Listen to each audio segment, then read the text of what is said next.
welcome to Those Guys Podcast. We got a special one here today. I am the Chiz. Low mid version 2.0. Hey, Big Swed here. Big Swed, and today we're having our wrestling podcast. It's just the three of us here today. Martini couldn't make it. Chuckles had family event. The Foulmouth Assassin, he had some family stuff coming up, so we just decided to do something that the three of us love, and that was a wrestling podcast. And I kind of like this one, man, because it hell yeah. Low Mid brought me back to the good old days. He was like, yo, you got to check out this app. You got to download it. It has like all the matches. And I'm like, I'll check it out. I haven't really watched wrestling in a while. And you made me like remember the love of why I fell in love with that. Because it was like, dude, it was fucking awesome, dude. The puppies! Everything.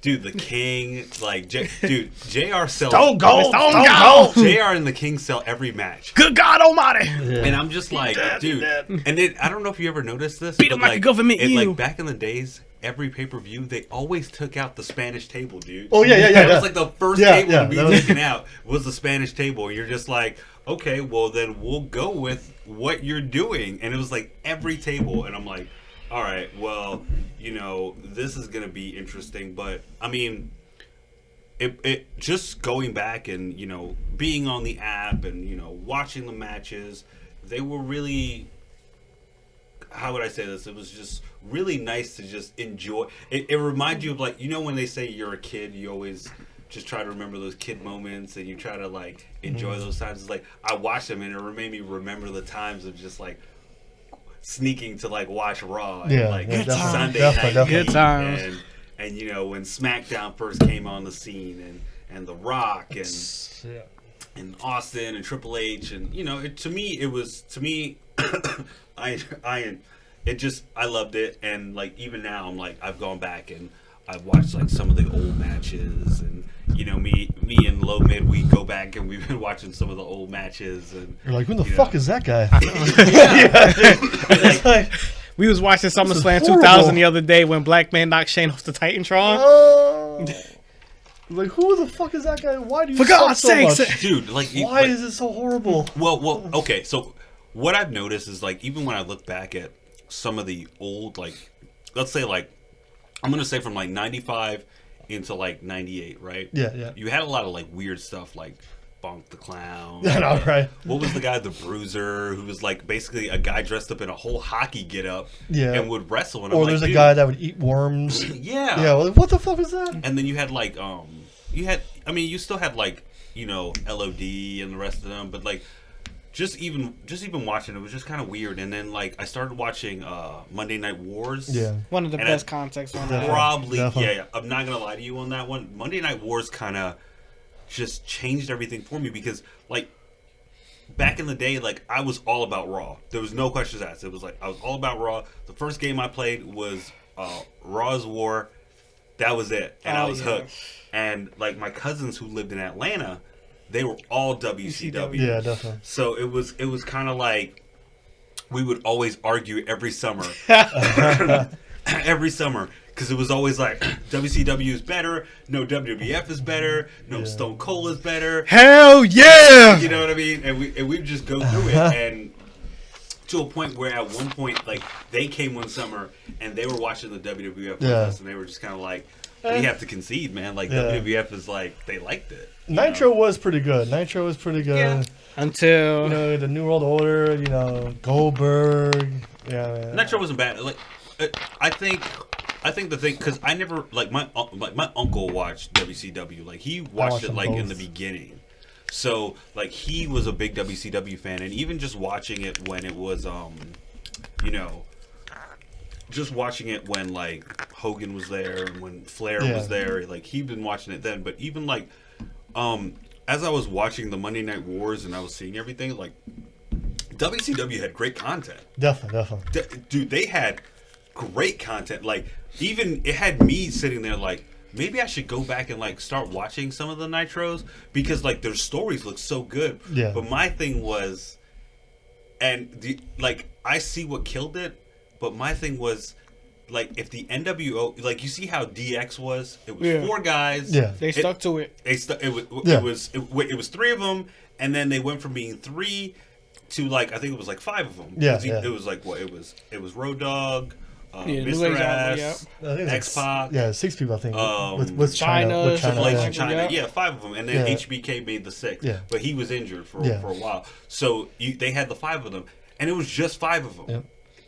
And that was NWO, it. you had the whole damn roster. Yeah, the whole Yeah. WCW roster Yeah, was all they- NWO. yeah. I was like, how does Then you this had make sense? Wolfpack, Yeah, Yeah. dude. I like was North like, Side versus South Side. Like that was wild. I think that's what really killed it.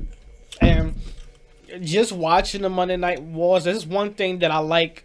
Joey Styles, he explained how introducing new talent, that's the lifeblood of the business, but Exactly. they didn't do it in a way that keeps viewers invested, and that was pretty much true as day. It's like they basically buried all the young talent that was trying to get over, so that's what made them defect. Like look at people like Yeah. Jericho, Yeah. Eddie Guerrero, like Yeah. may he rest in peace. Like To me, I think Jericho had the best intro Yeah. coming in. yeah. Yeah. Like Y2K. they brought him like every other day in Raw. You'd see this clock come up, Yeah. and it was like, duh, duh, duh, duh, and you're just like, what is this clock? Yeah. You just knew it was something, and then when it came, The Rock. You remember The Rock was when The Rock was in the ring, Yeah. and I was like, dude, how perfect is this? You have The Rock, you have this new guy who I don't know about called Y2J. He comes in, and you're just like, it's going down. what is Y2J? And then, oh man, and then I think The Rock made him like almost cry. And that was like probably the best story because he was trying to like compete with The Rock, Yeah. and everything like The big guns. Yo, that was good. And like, don't get me wrong, like a lot of people can say stuff about Vince McMahon, but he through all the shit that he went through within that time, he was on point. Well, Him and his team was on point. It was his dad. You think so? Yeah, it was mostly his dad, and he just learned a lot from his dad. Mm-hmm. His dad pioneered it from W. He took what WCW was doing and tweaked it and made it a lot more better. But And that's the same thing, but even I think it was just getting with the times. Yeah. Because even Yeah, when he you were had to. watching it, yeah, and like the Owen saw- Hart story, Yeah. he saw where it was coming from, Mhm. going, and that's I still gotta watch the Divas one. I've been waiting for that. I think I was gonna save that one for last because I know that one was gonna get like super raunchy. But even like just like The Heart of War, that was some. the Heart of War Yeah. was good That was because because for me I never really got to see Bret Hart. Like when I started watching, Bret Hart was in WCW, so I really didn't really get to see much of him. So I remember when his brother died, Owen, and that was crazy. And I was like, yo, I never really, I always wondered why Bret Hart always hated Vince. yeah. And Oh, then yeah. finally, when I watched it, I was like, Dang. I can see where he's coming from, but at the same time, like he should have just went with the times. You know what I mean? Like Yep. everybody else did. Yeah. Because like there was a lot of people who were just like, yo, I'm gonna have to go with it. Yeah. Because that's the way how everything was changing. And the way how WCW was running, it was crazy, dude. It was like Yeah. I was like, man, dude, this is crazy. Because when you watch Stone Cold's version of the Monday Night Wars, Mm-hmm. it's like how everyone was like Mick Foley was like, Stone Cold was getting that fire. So what they was trying to figure out how they could get a piece of that pie. So they try to bring get some spunk to their character. So it was a big competition. It's like they all try to chip in and make the product even better. Which was a good thing, because if you ever like look back and you think about it as from your childhood, you're like, man, dude, like loved it. Yeah. Like Oh, I yeah. loved it. Like I remember being a little kid and watching like Sunday Night Heat Yeah. before like the big events, and like pay-per-view would come on, and I'd go to the pay-per-view channel, and I couldn't even watch it, but Yeah. it was like a radio show, Yeah, and yeah. I'm sitting there listening to it, and I'm like, if I just had the magical powers of just making Yeah. squiggly lines like straight, I could watch this pay-per-view. But yeah, man, just that era, man, for me, and even now, like even when I try to even now, like when I go back and I watch like I went back and like I started watching the new stuff, and like I was like, who does everybody hate? And at the time it was what's his name? God, jeez. had leukemia. Roman Reigns. Roman Reigns, yeah. yeah. Roman Reigns. So what I did was I was like, I'm gonna watch Roman Reigns' fight. I'm gonna see why everybody hates him. So I'm watching his fights and I'm like, dude, this guy has it. The only thing Roman Reigns is missing is he doesn't have the voice of like Jericho. Well, no, didn't yeah, have he's the just voice horrible. of something like The Rock. Yeah. No, he's just horrible on the mic. His Yeah. mic skills are horrible. Is that and it's it's not his just voice per se. It's just that he just has those mic skills that obviously The Rock and other people have. But is that and it's just like the fans now, they're very outspoken. You know, they really feel that the company's trying to shove Roman Reigns down their throats as the guy. But here's the thing: if you think about it, Well, it's Vince's hasn't guy. they did that the same? That's the same thing The Rock did. You remember they tried to shove The Rock down everyone's throat. What happened? Everybody was like, Or Rock Cena. sucks, Rock sucks. Or and Cena. then- And Cena, they still do it now. Yeah. But it's like, I guess with the creativity, like what they're allowed to do compared to what they was allowed to do back then, that's definitely another thing that really sucks because back then they could do what the fuck they wanted to the do. PG-13 era. Yeah, that PG-13 era. is really hurting these characters because it's like there's really no, when you look at WWE today, there's really no substance in characters. It's really Well, yeah, and the thing is that their audience is so much broader now. Yeah. I mean, they have so much kids. Back in those days, it was, teenagers, Teenagers. adults. Whoa. Now it's like 5-year-olds and 6-year-olds loving John Cena, and they can't do that kind of bra and panty match that they used to do. Like, Well, here's the thing: if you look back, so WCW was more high school, college kids, yeah, right?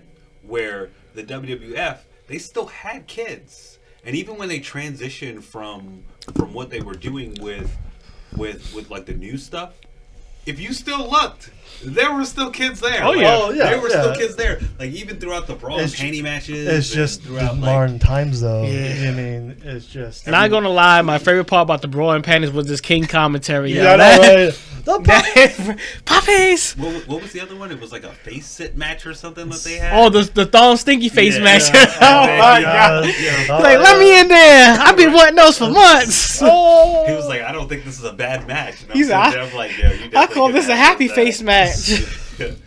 But yeah, I mean, I gotta look back and I'm gonna say that I was one of the things in life I always said to myself is that I always wanted to go to a WrestleMania, and then when it came to Orlando, I was like, I'm probably not gonna go, but I would love to go. And then my boy called me. He was like, "Yo, I got 2 tickets to WrestleMania." When it got, I was like, hello. did you have to ask twice? Oh, like, for real. bucket list. So when I went, I like, don't get me wrong, like I loved it. It was probably like, it brought me back to like being like, it was like, oh shit, like I'm really here. The like, spectator sport I'm at that really point. here.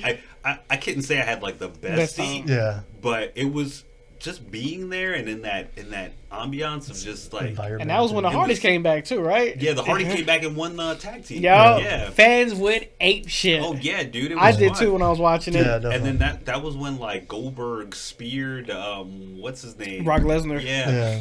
But like even just thinking about that, because my cousin was a big Goldberg fan.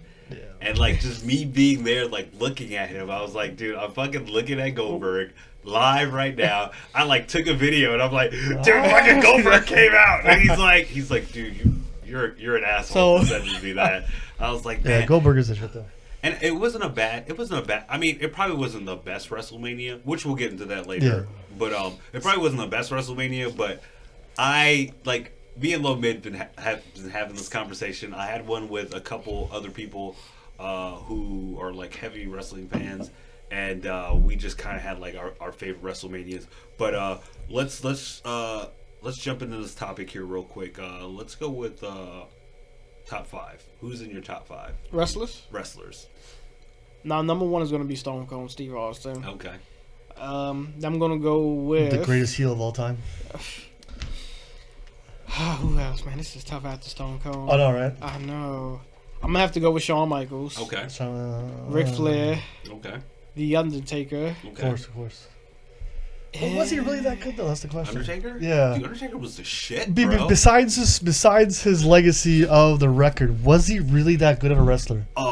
Yeah. He was a great character, No, but technically speaking, like, not the greatest wrestler.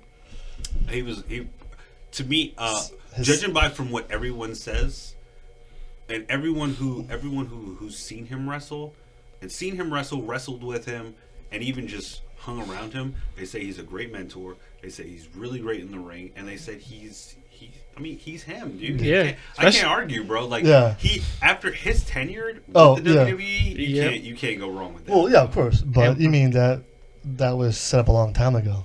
Yeah, but I mean, I just feel like, don't get me wrong, like there's some good wrestlers out there, but there's some really horrible wrestlers. Like I feel like a person like Mark Henry was a horrible person to wrestle with. Like I just felt like he would be horrible, and I felt like a person like Rob Van Dam would be hard to wrestle with because of how his unorthodox style is. And I love Rob Van Dam. Rob Van Dam is probably one of my favorites, but just his unorthodox style would probably be hard to wrestle with. But And my last one was Eddie Guerrero, man. Guerrero. Especially that lie and cheat and steal gimmick. Oh my gosh, that was the fucking best, bro. Mamacita. Okay. What you got, Sweet? Let's see. Obviously Ric Flair. That's a given. So He set so many records. okay. So will he be your 5 or will he be your 1? He'd probably be the one. Okay. But I mean, I don't know. There's a lot of good ones. My other one is Will Ospreay. He does a lot of Japan wrestling. Mm-hmm. Awesome. Yeah, you showed me him. Yeah, he's fantastic. He's amazing, and he doesn't get the credit that he deserves over here. Mm-hmm. But he's fantastic. I don't know. What about the guy in your shirt? Oh, CM Punk. He's all right, I guess. I don't know. Okay. I don't know about him. There's a lot. There's just so many, I guess. I mean, but it's just we're gonna say a top 5. Top 5. Yeah. I don't know. I'll come back to me. I'm Okay. thinking about All right, so I'm gonna do my top 5 because I've been thinking about this all week. So, at the bottom of the list, I'm gonna put, and this was hard because it was between Hogan, and it was between Hogan and Roman, but I'm gonna give it to Hogan because Hogan is a legend. I gotta give it to a legend. 4, I'm gonna have to give it to my boy HBK. I didn't have a newfound respect until I watched a couple matches of his, and I was like, he's really good because the way how just watching, because in wrestling it's all about selling the match, and HBK, like back in his day, to even the Elimination Chamber that he did, the match he did with Stone Cold at WrestleMania with fucking 14, Mike Tyson. yeah, with Mike Tyson, like Match he did, the street fight he did with Triple H when he came back. Like really good, dude, and like he just like he plays a dick, but he's really good. So he would be my 4. I got to give it to Rob Van Dam. Rob Van Dam is gonna be my 3, and the only reason why I say that is because I was a big Rob Van Dam. Like I watched him in ECW. Like I used to go to my grandmother's house. My grandmother had like The whole fucking my show. grandmother had every fucking channel, dude. Every fucking channel. So That's like awesome. one day ECW came on, and I seen fucking Rob Van Dam jump from the ring. He was on the rope in the ring and like jumped into the fucking crowd on a table full of like Thanksgiving food on some dude, and I was just like, who the fuck is this guy? I love it. And I was like, I would just love to see him come to the WWE. And when he came, when he came, it was like, I was so fucking happy. Everyone was like, who the fuck is Rob Van Dam? I was like, ECW fucking champion. The whole fucking show. Exactly. And I was like, dude, when Rob Van Dam comes, he's going to be really good. And it was just sad to see him leave because like I felt like his legacy should have been better in the WWE, but I felt like he never sold like how Triple H did or like how The Rock did. No, he was a name brand, unfortunately. Well, I mean, he had because they was he going was more focus. like a Jeff Hardy type character. Yeah, or, exactly. Or Yeah. like a, well, maybe he Hardy didn't boy. want the limelight either. I mean, they do have options to choose if they want that kind of. But he was good enough. Like I said, like a lot of people loved him. Oh hell yeah! A lot of people loved him. And then so I'll say Rob Van Dam would be my 3. My second would have to be the Great One, The Rock. I have to give it to The Rock because The Rock is such a showman. Yeah, and like he brought a lot of fans. Dude, like the other day, me and Chuckles were talking, and even today, dude, Yeah. I don't know if you noticed today, like we were just like, hey, did you want this? And you're like, it doesn't matter. It doesn't matter. And then like the boss comes up, Yeah. and she's just like, hey, make sure you get that completed. And I'm like, okay, but and she's like, and did you need anything else? I was like, yeah. She was like, it doesn't matter if you need anything else. Oh, like, did you just rock me? And she was like, now you go walk over there and get your job done. I was like, you get well respect from me today. But his words, dude. Know your role and shut your mouth. Right. It was so funny because I told Martini one day, I was like, well, Martini, you know what you're gonna do? You're gonna head down to Jabroni Drive. Check into the SmackDown Hotel. Turn that boxing. He's like, shine that boxing glove up real nice. Turn that sucker sideways and stick it straight up your candy ass. And then we were like, oh! And then Chuckles was sitting there like, oh! I was like, all right. So yeah, I have to give it to The Rock. Rock's a great showman. Even like his match against Cena. He sells everything. Man, he sells times it, dude. 10. Sells it. Them stunners he used to get, he used to sell it beautiful. Dude, I never seen anyone flip the way he Yeah. did, dude. Like Vince McMahon, when Vince McMahon got hit with a stunner, it just looked like it hurt. Yeah. But when The Rock got hit with it, it just looked like His whole family hurt. it looked like he felt it from like everywhere. He did like 7 backflips. He went back in time and He felt it. reminds me, when you play GTA and you run somebody over and they just flip so And many times. then- Wasted. And then I'm gonna have to give it to number 1, and I'm gonna go with Stone Cold. And the reason why I say Stone Cold is because Stone Cold sold me on the WWE. Like he was the guy, and it's crazy because like. Who the fuck who comes in the arenas with monster trucks saying Creek? He showed up with beer trucks. Zambonis. The Zambonis, the milk truck. I remember when The Rock was sitting there, he was like, you dare show up in the ring? And The Rock is like, and then my friend is calling me on the phone, and I pick up my phone. I was like, the Stone Cold just showed up with a beer truck. And then I'm like, even when he was a bad guy, it was like so hard for me to like, it was like, well, I guess you got to be a dickhead sometimes to get shit going. Because people were still rocking with him when he turned heel. Yeah. And then like he had that famous line. What? Yeah. What? And I'm like, oh man. I was just like, man. I was like, those. I would have to say those would be my top 5. And even going back to Hogan. And the reason why I say Hogan is because like my uncles, my dad, they knew it was just like this was wrestling. And even when Hogan came back, and it was him and The Rock, and you're just like, God, jeez. Yeah, it was amped that night. Dude, if you think about it, right? If you look back at it, right? Just look back at it. When Hogan came back, and it was him and The Rock, they couldn't even pair Stone Cold up with him. No. They paired The Rock up with him. Yeah. And then when him and The Rock went at it, and who they do, they were like, they get and Stone Cold. It's so cool because Stone Cold's a humble guy, and like as he played this badass, but he knew when someone was on fire. Yeah. And when he knew someone was on fire, he gave it to me. He was like, dude, you're on fire. You got this. You got this. I'll just tag along. Yeah. And even that match against him and Scott Hall. Yeah, it's crazy. God, it was such a good match. Yeah, it was. And then, oh my gosh, what a stunner. Yeah, it was just so good. And I mean, the story, like, still to this day, my all-time favorite Stone Cold moment and would be when the NWO was beating the shit out of every old WWE star, and Stone Cold showed up with a pool stick and beat the shit out of everyone. Oh, the Alliance, that was crazy. And then he came in, just beat the shit out of Buff Bagwell, like ran in and just started beating the shit out of people, and all you hear is JR, Stone Cold with the old Stone Cold, with the fuel Stone Cold, Cold. and he's just beating people up. He comes in the ring and just like stuns the shit out of like 5 people. You just see DDP's hair flying in the air. I'm like, this is great. That fucking Disturbed theme with his attitude, fucking crazy. Perfect. One of my favorite Stone Cold moments was when he attacked William Regal. Yeah. And he was on top of the limo. Oh my gosh. Dude, I hit him with that lip pipe. William Regal played like a really great bad guy back. Yeah, he was good. Like he played a really good douchebag, and I didn't even know he was WCW too, dude. Yep. Yeah. That was crazy.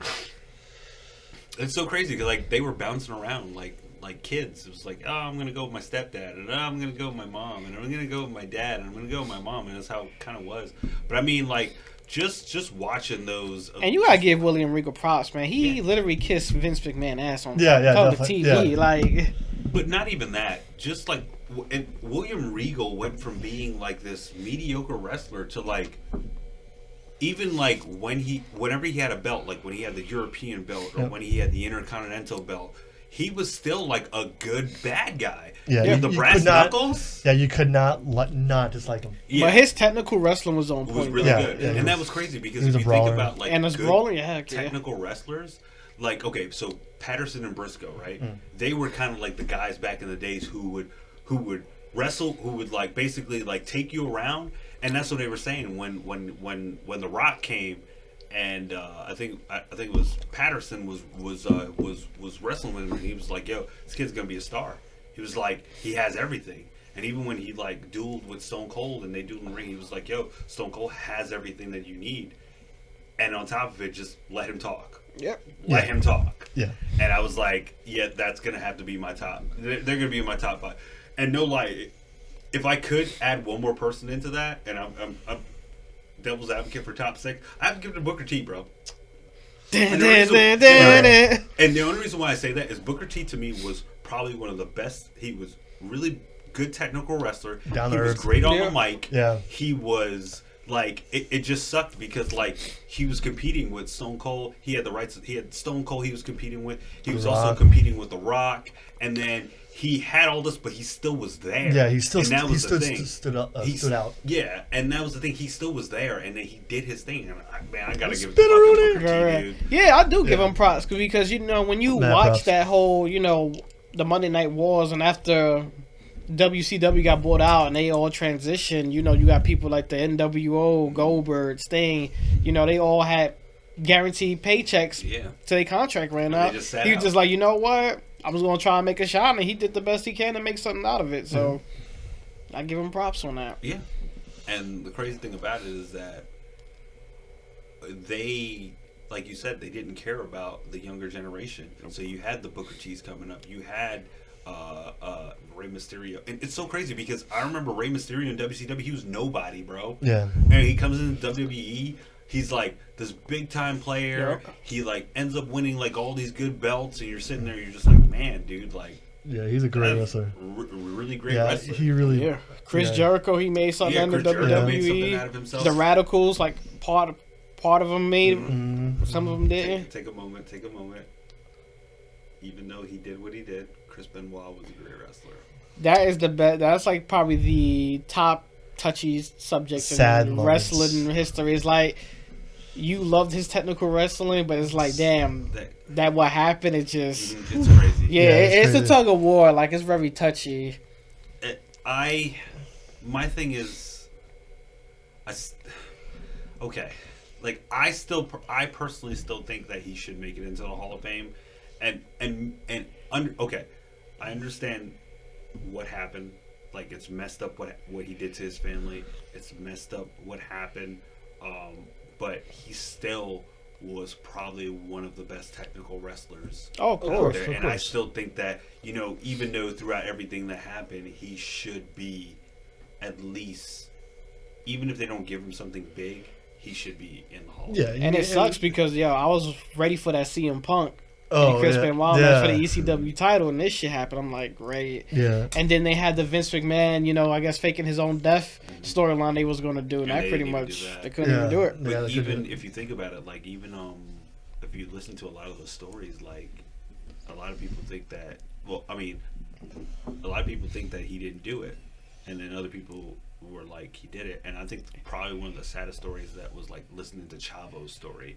I don't know if you ever get a chance to, but if you ever Yeah, get a chance to I think I remember that listen one. to Yeah, that's Chavo's crazy. story. Chavo's story is so fucking sad because Chavo literally was traveling with him back and forth with it, like within the window of them, like within the window of everything happening. Chavo was literally traveling. Like Chavo rented the car, picked him up, like they went, did a show, did another show, drove back, and it was crazy. And Chavo was like, you know, when Chavo was like, he literally got the car, and I think he was supposed to go like have a match with him that night. Yep, it was. Like, it was crazy, dude. And it's so sad because, like, you hear it in Chavo's voice. Yeah. You hear it, and then... Like, they were best friends. They were best friends. Like, Chavo, Eddie, Benoit, and I think it was one more person. They were, like, all good friends. Like, homies, big time. That was their team, bro. And it was crazy. I was like, man... And it sucks, too, because, you know, WrestleMania 20, you know, I was definitely rooting for him to win that world title. He won it, and they had that emotional moment with him and Eddie hugged it out. They was both champions, and it's like they both deserve it. And it's like, first Eddie died, that was a low, that was a... Yeah, they said that was like the heart, they said that he took it to heart. Yeah, I heard it was an interview. Mental illness is no joke, man. Yeah, because I think, what was it, Nancy's sister, she did an interview, and she was talking about how Chris... He took it really hard when Eddie Guerrero passed away. Yeah. Yeah. I mean, dude, it's probably one of like, because I knew that he died, but I didn't know like what the story. Yeah, was the circumstances were. Yeah. And then I was talking with my friend, and we were on a flight to Vegas, and he was like, "You didn't know what happened with Chris Benoit?" I was like, "Nah, dude." So he pops open his phone, and he's like, "Yo, watch this video." And I watched it, and I was like, "Dude, I didn't even know, bro." He's like, "Yeah," and it was like a 5-part series, dude. It was crazy, dude. And like even just like the story of just like everything, like it was like the story about him and his wife, and like everything that they went through. It was crazy, dude. Like it's like you said, it's a really touchy subject. It's really touchy. It's crazy. It's sad. Yeah. But, you know, just transitioning out of that, because Chris Benoit is probably one. Me personally, I think he would make it into my top 10. Yeah, he would have been phenomenal if he had the choice. Yeah, he would definitely make it into my top 10. But like I said, my top 5, and I'm gonna stick with my top 5. Number 1 would be Austin. Number 2 would be The Rock. Then I got Rob Van Dam. I gotta have HBK and Hogan. Yeah. I got to. Hogan is one of the legends, and anytime Hogan shows up, no matter what, he did beat Andre, so you know. Yeah, and even that was an iconic. Yeah, he was huge. Definitely iconic. That Andre the Giant special on HBO was pretty good. I got to check it out. Yeah, it was dude, the Ric Flair documentary was, dude. If you ever get a chance to, that Ric Flair documentary that ESPN did was probably one of my like. ESPN 30 for 30 has really good documentaries, but that Ric Flair one, dude, you can see why. I can definitely see why his marriages wouldn't work. Yeah, no. Like, dude, Ric Flair, like everything that you saw when Ric Flair was coming off a plane with 4 girls, he was really coming off a plane. That wasn't promo, bro. It was real life. Real life. Yeah, like everything, like, and then like he said, like I think probably one of the best lines. And I say in the best lines because how truthful he was with it. He said he would come home, he would see his wife, he would hang out with his kids, and he said the next day he'd be like, "I'm bored." He would go to the bar and he's like, "I'm Ric Flair again. I'm wheeling and I'm dealing." And he said he would just get bored because he's like he can't be his regular self. He is Ric Flair. Like that's the crazy thing about it. It's a hard life to live, unfortunately. Exactly, and it's sad because you know, you sometimes you have to transition like your normal life, from your wrestling life, and that's why I said The Rock is probably one of the best who did it because he's The Rock in the ring, but like if you ever look at him like that's the outside, he's still different. You know, with his family, he's different. So I mean, it's just one of those things where. Yeah, but when you looked at it, you know, like cats like Scott Hall and Kevin Nash, you know, the reason why they left WWE to defect to WCW wasn't even just the fact of the money. It was just like, you know, they worked less days. Like, nah, it was the money. Yeah. It was that too. It of was course. The money because you gotta think about it. They were only doing what Raw was only 1 day. So and then they even said it. They said it straight up in it. They were like. What they were like, oh, we left for the money. Yeah. They were like, Gotta get paid. Well, that's days too. He said he was getting paid. He said he asked Scott Hall how much he was getting paid. Scott Hall was like, oh, I'm getting paid this. He was like, so can you set that meeting up for me? Yeah. Like, yo, Well, fuck less that days shit. because it's like he even said like people who probably was making that money was working like 365. Yeah, Exactly. and they was making that money less days. So it's like, and that's why they hated when Thunder came out, because they were like, wait, I used to only wrestle one day and one pay-per-view, but now you're telling me I have to wrestle on Thursdays? Nah, I'll sit it out. Yep. Yeah. I'm good. yeah. And once they got the creative control, they had it fucking made. Like it's crazy when you heard Bret Hart turn down a $9 million deal for 3 years. Yeah. Did you hear? Yeah, Oh that's my crazy. gosh, bro. He That's said, crazy. He said, I looked at a $9 million. He said Eric Bischoff came to my house, Yeah. and was like, yo, I'll give you $9 million. And he looked at it and was like, nah, I'm gonna stay with the WWF. And I said, what? No. I was like, yo, that's some loyalty, right? Yeah, there. that's loyalty. mad loyalty. That's loyalty, and I gotta give it to him because he even though like when he left, Eric Bischoff even said it. Eric Bischoff was like, even when he left, it wasn't the same Bret Hart. You can tell there was no love in it anymore. And I was like, damn, that's fucking crazy. So what you got for a sweet? You killing me with the top 5 right now, man. I'm still I see thinking. you dying over there. You're like, Yeah, okay, let me recap here. So top 1, it's got to be Ric Flair. Legend, made everything essentially what it is now. I mean, Will Ospreay, amazing aerial acrobats, aerial assassin. Let's see here. Triple H. Triple H is one of those guys who you love to hate. You love to hate him, but he's so goddamn good. I respect him though. He just, if you're not even if he married into the family or whatever, but he was still a fantastic wrestler. Technical, he was a cerebral assassin. Like he would just break you down mentally while you're wrestling, and you had no choice. You know what I mean? You had no choice. I respect him though because he's very he took all the bullshit. Oh, for the curtain call. He took all the bullshit and still made it. Yeah, and what's nice about him because I think he knows where wrestling is going. Mm-hmm. Now, all the greats, that's fantastic, are great, but they don't have that kind of foresight to see where wrestling is going in 20, 15 years, where the younger generation now is able to watch it. I mean, because you feel like Daniel Bryan, I mean, he could be the new HBK, I mean, in 10, 15 years. Or Dolph Ziggler. Or Dolph Ziggler, probably not, but... Yeah, 'cause they ain't doing shit with him now. Well, he went to the AEW. I don't blame him. Yeah. He's gone Yeah, now? he's gone. I don't blame him. So more money, less days off, and paid healthcare. You can't go wrong with that. Yep. Let's see. And all the pretty girls in the WWE. Definitely the Undertaker as well. Gotta give it to him. I'll make you famous. I love Aleister Black. I think. Yeah, he's pretty good. I think he's slowly moving into the Undertaker's role, so to speak. Because he's definitely a lethal striker. Great entrances. He's the one that does all the like crazy stuff with the sheep. No. That's Bray Wyatt. Okay. Yeah, he's all right too. Yeah, I'm scared for Aleister Black. The fact that he got announced to be they're gonna be moving to the main roster, and it's like all the time that move from NXT, they go to the main roster, they get buried. Look at Ty Dillinger, he's gone now. Yeah, true. He was doing his thing in NXT. But the thing about those is that they're not gonna get buried because they're actually already stars essentially, and So they have their fan backing already. Yeah, you mean Yeah, so they do. now like they have a lot of people on rosters, but not really a lot of main stars. If you take out the big stars. I think what it is that it's and don't get me wrong, I think what it is now is that they need to let go of the older generation. Yeah.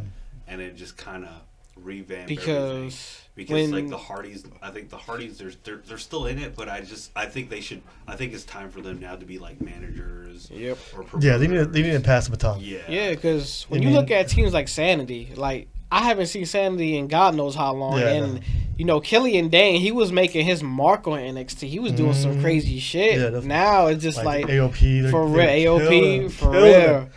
Bobby Roode, Yeah. you know, they just Shinsuke Nakamura, they just slowly just Well, Finn Balor finally won a singles. Well, yeah, because besides the he Universal, threatened to leave.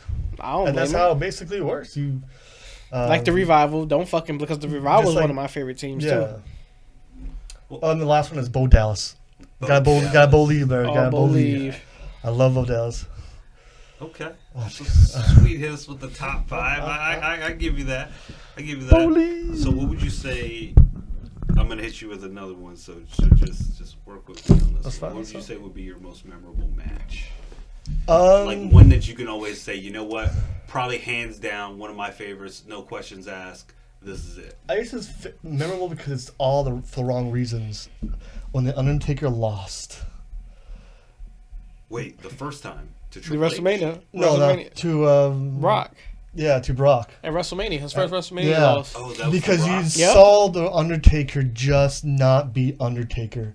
Like he Yeah. physically was not there. Like I think because they were saying that he had a concussion yep. during the match, Wow. and yeah, he was. I guess the storyline was that he was not supposed to lose it, but I guess Undertaker said, I mean, backstage, hey, something goes wrong, just do it, and Yeah, it happened. yeah, that was I was just shocked. the biggest, saddest disappointment in all your life. It was like, oh my god, Like the shocked Undertaker guy. Like his Yeah. expression took yeah, it from me. he just, you could tell he just was not there and just so mentally, Like even after the match when Like- he got up, like the way he was getting up was just like, oh man, he shouldn't have did that match. yeah, because Brock was just brutal. But Brock Lesnar is a beast. Yeah, Yeah. like he was giving like 5, 6, 7 F5s, and he was just taking them and he was just going. Like the way he does German suplexes is like, Yeah. my god. Yeah, the like, back-to-back German suplex. Like he don't. But Chris Benoit used to do that. Not if Yeah, you look not- at how Brock Lesnar Yeah. is like, it's fucking like oof. Like matter of fact, the SummerSlam match between him and Randy Orton when he busted the shit out of Randy Yeah. open, you look at that, you be like, golly, dude, Yeah, like he is. Yeah, he is the hype, and that's the sad part about Yep. it. And I mean, if I'm at number 6, Brock, I guess, would be on there as well, because Brock is just it's a beast. And My thing is that they made him okay. I know he's a beast. Don't get me wrong. I know he's a beast, but I just feel like they made him too OP. It's like he's too OP. I guess the my fact thing that is he was an MMA fighter, Yeah. he's a big fucking dude, But quick. still, But I just don't give a fuck about the Suplex City gimmick no more. Like I want the Oh. Brock Lesnar that came back and went against John Cena at Extreme Rules 2012, and he was whooping his ass. Like well, I wish he was still back and fit where he can use his ultimate finisher that he used to do, his shooting star, which Oh, is like yeah. a 420 backflip, and lands on him. Yeah, it's fucking crazy, bro. I don't even remember him do. Oh Yeah. yeah, didn't he do that when he was WrestleMania beefing 19? with the Hardys? No, He yeah, did a when Kurt he Angle. when he first came out, yeah. Yeah, he was beefing with the Hardys. Yeah. Yeah, he was like destroying the Hardy Boys. yeah, he destroyed everybody. Like when he first appeared and he how the way he picked Spike Dudley up was fucking insane. Yeah.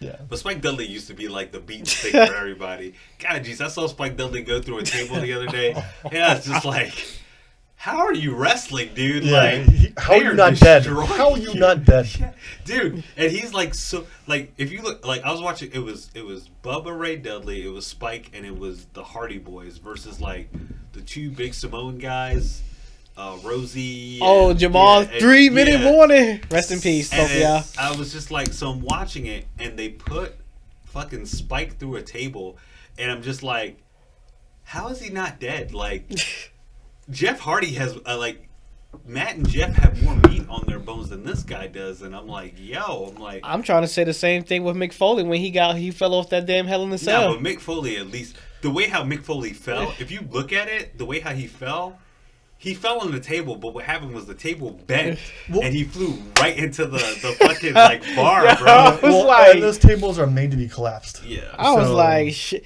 Then he went through the cell. I was like, nah, I'm good. Bro. Then he had the freak his tooth up his nose. I was like, Yeah, yo, that's crazy. mad props to Mick Foley, yo. Yeah, dude, and then he got chokeslammed through the Yeah. fucking Hell in the Cell, and then Yeah. after The that, thumbtacks. Yeah. the thumbtacks. So what you got? What you got as your memorable? When Undertaker lost. to Undertaker Brock, lost yeah. to Brock. Yeah. Because you're basically saying the Undertaker got manhandled. If you look at the match, it was just Well, yeah. it was like, sad. if he didn't have that concussion, you mean It could have gone either way. And that was his first loss? Yeah. I thought his Yep. first loss was to Triple H. No. Those matches was pretty good. Yeah. That's when he had, like, Triple H had his sledgehammer and just beat the crap out of Undertaker. That was a good one. Okay.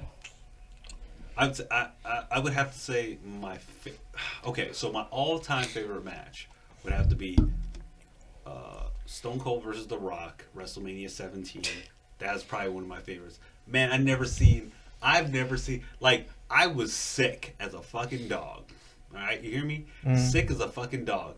And I was watching that match, and, like, the whole time I was like, 1, 2, oh gosh! And I'm like, and I'm dying, and I'm watching the match, and I'm like, yo, how is he pulling out of this? And I mean, The Rock is putting him in a stunner. Yeah. Stone Cold is putting The Rock in a rock bottom. Yeah, like 5 rock bottoms. Then Like, he's like, I'm like, that's what I hate about pay-per-view sometimes when they do that. dude, I love that shit. It's just like, well, it just discredits, finishers, essentially. Because you can't have it on Raw. Oh, he just one rock bottom done. But in Raw, they've had a couple that were like that. Yeah, I mean, like, really? But I mean, it means more. You know what I mean? Yeah, it's WrestleMania. Because before, like, if it's like Raw, it's like, all right, I can take it out. Yeah. I can take it out. But then it's like WrestleMania. if it's a WrestleMania, it's like, this is the biggest stage in the world. I'm not going to go out like no bitch. And it's just, oh, man. That's probably one of my favorites because you're literally watching two of the greats at the time go at it, and just every time they try to pin each other, no one is giving leeway. And even when like even when Vince came in with the chair and ended The Rock, you're kind of like, okay, I can see where this is going, but still, it was a really great match, and hands down, that was for me. My second favorite, and I'm always going to throw a second favorite out there, was Stone Cold HBK. Yeah. Yeah, that was really good. That was good because HBK I think that was his last match before he, like, took his hiatus. Yeah. And he put his heart and soul into that match. Yeah, he did. He didn't leave anything else to do. Mm-hmm. So, what are you going to say, Lo? What you got? 6-man, Hell in a Cell, Armageddon 2000. Rikishi gets out. Oh my god. Mad props for him for doing Who that. ended up winning that? I think Kurt it Angle. was Kurt Angle? Yep. Okay. Because Stone Cold, I think he stunnered, I forgot who. I think he stunnered The Rock, and I guess he was going for the pin, but Triple H, blocked that. Kurt Angle got the pin. 1, 2, 3. Stone Cold comes with the stunner. Boom. But that match was off the chain. Like, man, like it, because it was just crazy. Because they was mad smart how they did it. Rikishi and Rock was beefing because he framed Rock for running over for giving Rikishi the plan to run over Stone Cold. Yeah. Stone Cold and Triple H because it's like, you the motherfucking bastard that planned my fucking demise. So the build up basically. To it. And then you had Kurt Angle and The Undertaker when Kurt Angle screwed The Undertaker out of Survivor Series. So you got all that built up and we're just like, golly. That was a good one. That and the reason why I say that is because it was so unpredictable. You had like Rikishi falling off the cell. You had everyone just like duking it out. It was good. Real. It was good. I can remember when he's at the edge. JR was like, you can see the end of the world from here. I was like, yo. That I have to say, that was good. Yeah. What would you say? And I'm gonna give you guys both your. What would you say your second favorite would be? My second favorite. I'm gonna have to say the WrestleMania Tony, the triple threat match, HBK, Triple H, and Chris Benoit. Okay.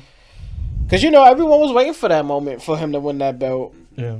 18 years, just like Mark Henry. It took him 15 years to win the World Heavyweight title. So it was just like when you see stuff like that. Mark Henry been there for a minute. Yeah. He's the strongest man in the world, though. That's legitimate. And Christian took how many years too? Like 18 years also. Like it was just. Well, Christian. Well, didn't Edge win it first? Yeah, he won it multiple times, and it was like, it's time for you to win it, Christian. Like you did your thing in TNA. It's like it's time for you to win a big one in WWE because you established yourself as a tag team here. You did your thing, so it's like they it's won time. the tag. And it's so sad that I'd say that would probably be one of my third would be the that TLC match. that TLC match between them and the Dudleys and God, jeez, probably.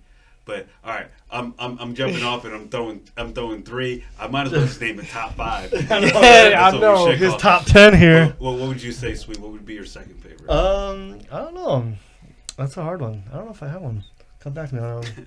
There's just so fucking many. I know. That's the thing about it. Actually, another good one was Triple H versus The Undertaker the second time. Yeah, I was thinking about that one. That one was just like They was going at it. Yeah, and it's just like, oh my god, just leave him fucking alone. For Just real. let him go. Hit him with the spine buster on the table, Yeah, collapsing, it was crazy. broke down the coal mine. Like, it went the fuck Yeah, down. I think that's my second one there. I think that's my second one. Okay. All right. I'm going to run down my top 5 real quick. Top 20, here we go. All right, top 5. Top Let's 20. do Stone Cold versus The Rock. Stone Cold versus HBK. This is my number 2. 3 would have to be TLC match between the Of course, Dudleys, yep. Hardys, and Christian and Edge. 4, I'm going to go with... oh, gosh. Wow. I'm going to have to go with... Elimination Chamber, the first one. Yeah, Rob of course. Van Dam, Yep. Rob Van Dam, Kane, HBK, Booker T. Yeah, I'm gonna have to go with them, and then I'm gonna say my 5. Gosh, and I don't want to keep harping back to Stone Cold because Stone Cold is my favorite wrestler. But if I'm gonna go with 5, and I'm just gonna go out there, I'm probably gonna say. I'm gonna put one. 3 Stages of Hell, Triple H, No Way Out, 2001. Yeah, that's a good one. Yeah. But hold on, by 5, and I'm just gonna go by this because it's oh gosh, can I say that? Anything with Bo Dallas? Yes, go ahead. Holy. No. One man band, baby. I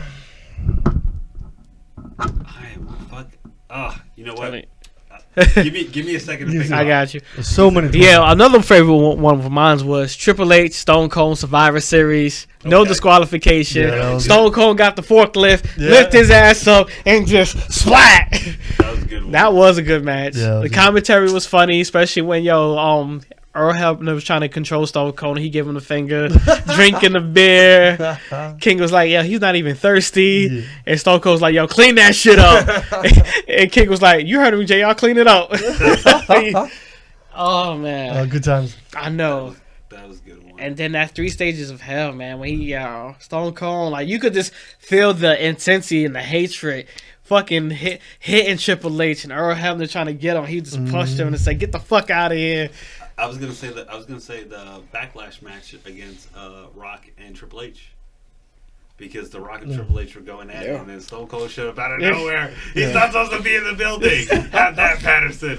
Have that Briscoe. Have that McMahon. Have that Triple H. Okay, how about the 24-hour hardcore belts? Oh, my I God. fucking love. Yes. Yes. Shout out to Crash Holly. May my rest God. in peace. Crash and There's a Hardy. grocery store in the Yeah. wrestling. Wait, fucking Crash Holly died? Yeah. Dude, you're fucking kidding me. No, deadass. I guess he was going through some shit with a divorce, and I guess he was in a pool or jacuzzi drinking, and he died by choking on his vomit. Ding. Damn. Yeah. That's one way to go.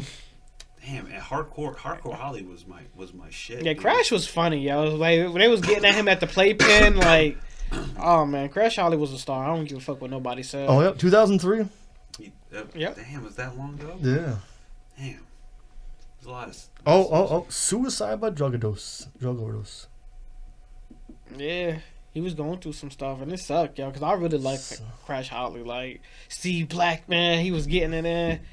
It's just crazy because back in the day, like when you look at the mid card from back then to now, you was so invested in it because it's like even if the story didn't make fucking sense, Yeah, you're so they put invested. on a fucking show. Yeah. Nowadays, you just get Yeah, the build-up is there. Yeah. Now it's just What was like... it? It was like, I think one of them was like a 3-way. It was like a 4-way hardcore match. It was like Hardcore Holly, Al Snow, fucking. they had Tess, Perry Taz. said, and like Yeah, they had it was like a bunch. yeah. And then Crash got it by like some like whack at, like they literally they beat the shit out of Crash the whole match. Yeah. Like he was passed out the whole match, so everyone's duking it out, and then he just sneaks. He sneaks a win, bro, and it gets the belt and runs off. Yo, he kills me. He used to run. What JR used to call up? Oh yeah, Elroy Jetson. Elroy Jetson. And keep me trying to keep up a little Keebler elf. Pass me the coke. Oh man. Yeah, that and the King and JR, they sold. Yeah, matches. that's like they sold matches. It's like they put the color. They added that color in the match just to make you. early. Michael Cole did too. Early Michael Cole. He did. You know what? Nowadays he's kind of phones it in. But It's time for him to go in the Hall of Fame. To be honest, like he's paid his dues. He's been there for God knows how long. He only missed like 2 days of work. Yeah, like, he's crazy. Yeah, like I did hate the fact that they turned him a heel. That was a stupid ass gimmick, but. Or JR. You didn't like the part where he smashed the glass on Taz's head when he fought the King? Oh no, I ain't talking about that. I'm talking about Michael Cole. Yeah. Okay, Michael Cole was good. Yeah, they used to beat the crap out of him too. Michael Cole wasn't bad, but what I like about Michael Cole is that he started from a guy who was there in the back, to an announcer, and then another thing too, fucking coach, dude. You remember? Yeah, Coach. Yeah, he's now on ESPN, but still like. He still know the fuck out of me. Yeah. An announcer to an enforcer, then he was wrestling, and then I was like, man, dude, King is the shit. Doing his thing. Yeah, it's always going to be JR and King, yo. Like, just them two meshed together, it used to be funny as fuck. I'm going to say fuck JBL. Yeah, I heard stories about him being the biggest fucking bully, yo. He's annoying. There's no black helicopters! Who, JBL? Yeah. But JBL's old school, though. Yeah.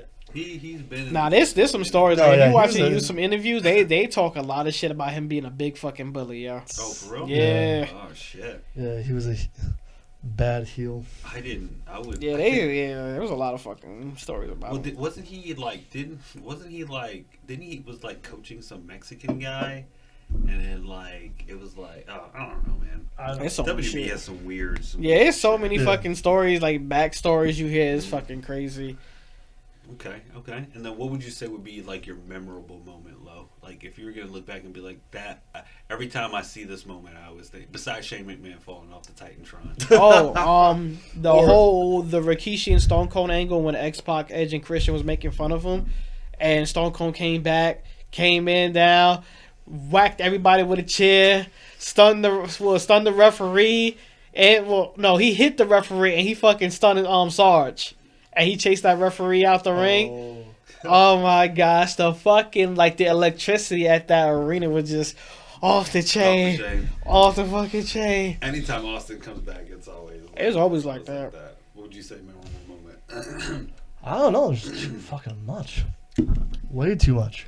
It is. I think it just recently is when I just saw DX dress up as Vince and Shane. Oh my god, that was funny. That was hilarious. Dude, you had me rolling. Because I'm sitting there looking at it, and then it's just... Wait. Just the stuff they say on TV is like, I don't know how much Vince loved cocks and shit like that. Yo, you can't say that shit now. For real. Oh my god, it's like... You in trouble. Yeah. I love Dick Cheney. You know what I mean? It's like, oh my god. Yeah, supposedly they were getting pissed off at Becky and Ronald for their little Twitter war and using curse words. Oh my really? god. Yeah. So it's just like... Come on, man.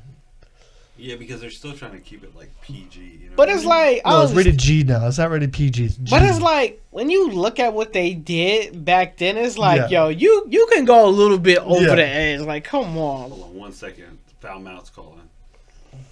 Yo, Assassin. What up? We out here podcasting right now. We over here bringing up our most memorable moments in wrestling. What would you say would be your most memorable moment? Doing his wife last night. The Hulk Hogan took down the Giant. Okay. I remember when I was a kid. That's a gimme. Okay. Did you know it was another crazy match?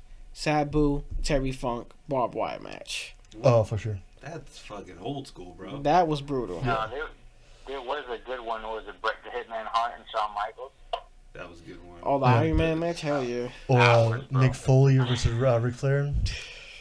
I didn't get to see that. That was crazy. I'm man. gonna have to check that one. Yeah. Ric Flair's last match versus Shawn Michaels. Oh man, I was so just in my feelings in that match. God, jeez.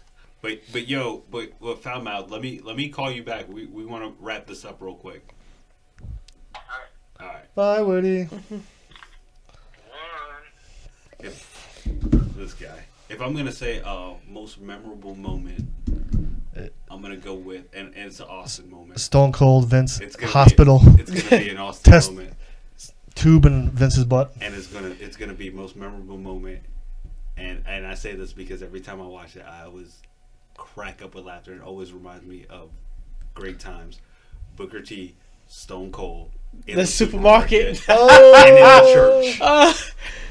Hands Yeah, down, that's every good. time you see it, you crack up laughing because Booker T goes to the church and he acts like he's a priest, and then he's telling this girl to send him the video of her cheating on her husband, and then Stone Cold comes and is like, "Yeah, so I'm gonna whip the shit out of this guy," and he's like running around, and then he gets into the supermarket, and then Stone Cold beats the shit out of him in every fucking aisle, not just one aisle, every fucking aisle. I'm like, Yeah, God, that shit was jeez. funny. Oh man, so that's probably one of my memorable moments. And then I'm gonna go with one last memorable moment. I'm probably gonna go with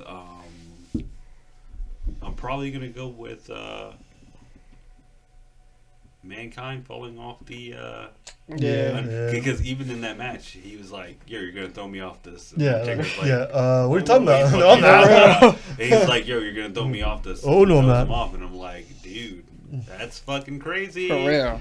So and it's a moment that everyone looks back and they love. So And it's like when you look at that was dedication just to, entertain the fans. Yeah. You going against WCW, so you trying to put good quality matches on. It's like they did their fucking thing back then. I think maybe if there was another company that would wanted to bump heads with WWE just for competition wise, I think that Flair may be could come back because they got talent. It's just there's no good characters now. well, Well, no, isn't they Flair they just don't build them up. They anymore. damn sure I mean, don't. There's no like not ladder matches, but bracket matches for like tag team belts. Nope. There's just I want the title. Let's wrestle. Okay, when I get the belt. There's some ugly ass I mean, titles. there's no order anymore. I mean, there's just no build up of characters. There's Yes, no man. build up of feuds. You mean, oh man, let's wrestle. Okay, we're done. See you later. Yeah. You mean so? and you need to have those feuds because the feuds is what sells. Yeah. You know what I mean? No, from tag team to Yeah. intercontinental. To Tag team lightweight. division sucks Yeah, right now. Everything.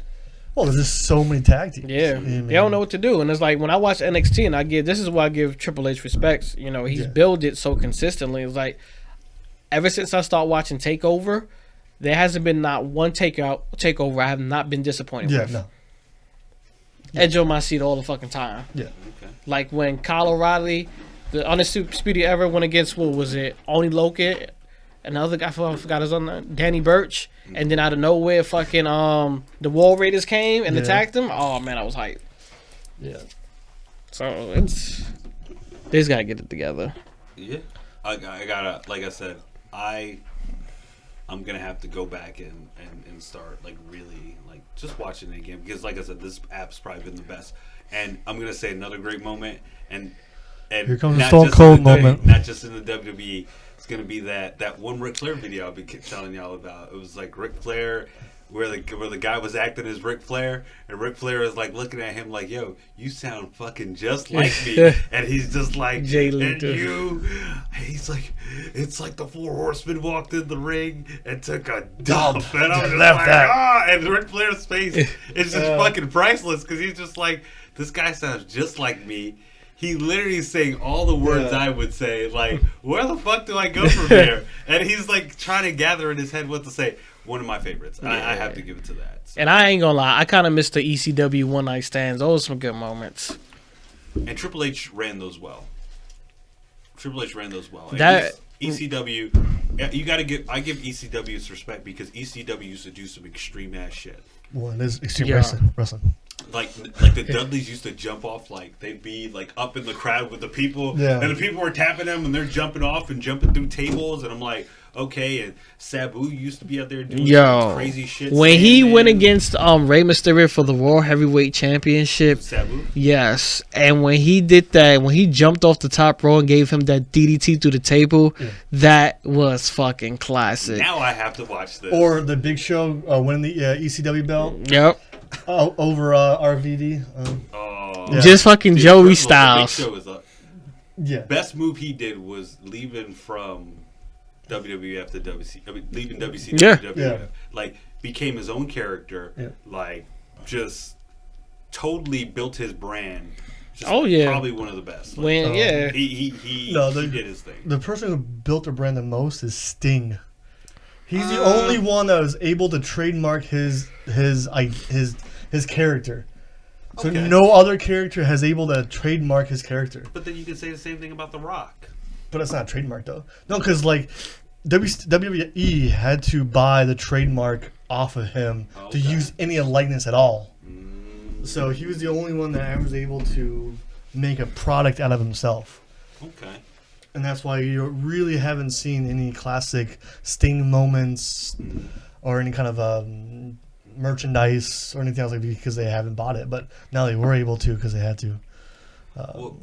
Well, because the only reason why I say that is because if you think about it, like The Rock itself, he's his own dude. Like, yeah, but look at everything that he does, like everything he says, like, you know, his words change the game. Dude, how many times you used to walk around and be like, "This jabroni over here," or like, or, you know, do you smell that? Do you smell The Rock's cooking? Yeah, the Rock and DX changed the game because I was telling him like. I remember when we were in school, we'd be like, you sit there like, suck it, and you'd be like, yeah. But I NWO.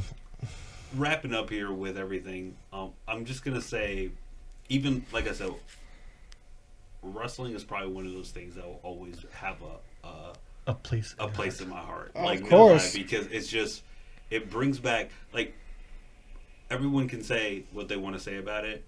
Yeah. And we all know it's fake. Yes. Yeah, whatever you want to say, but guess what? It's probably one of the most high-ranking. Yeah. You know, it makes money.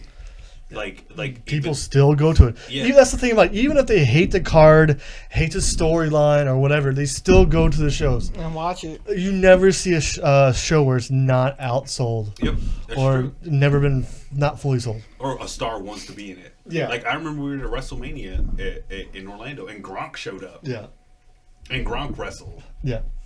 So I'm like, it is what it is. But I mean, probably I'm gonna say one of my best, two of my best pay-per-views that I love is always gonna be WrestleMania 17 and the WrestleMania they had in Orlando. And the reason why I say the one in Orlando is because that's I where was you there. Yeah, and it's gonna be in my heart forever. Yeah. So, what would you say? Top two. Top two what? Favorite pay-per-views.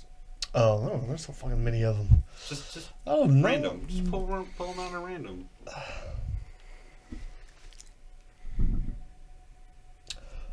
Probably the I said the Undertaker where he lost because that's just because you're just watching the Undertaker just almost all your life watching him always win, and then you oh my god, you think it was never gonna happen, and then he does. And which one? Who did he fight in Orlando? That was Triple H, right? Yeah, that's Triple H. Mm-hmm. Yeah, that was a good match. That was a good match. That one was just like, oh my god, someone throw the towel in. Mm-hmm. Someone throw the towel in because that was a brutal match. Let's see, and then the Mick Foley one where he dives off the Hell in a Cell. Yeah. Okay. Because it's classic. WrestleMania 17. ECW One Night Stand 2006. That Sabu and Rey Mysterio was the shit, yo. Okay. SummerSlam 2000 is one of my favorite, along with No Mercy 2000, because Kurt Angle won his first WWE championship. It was the return of Stone Cold Steve Austin. It was a good match between Triple H and Chris Benoit. You suck. Well, as we end on that note, probably we'll get one more before WrestleMania comes in. We'll probably get a nice panel. But this is those guys signing off, and thanks for listening. Peace. Yeah.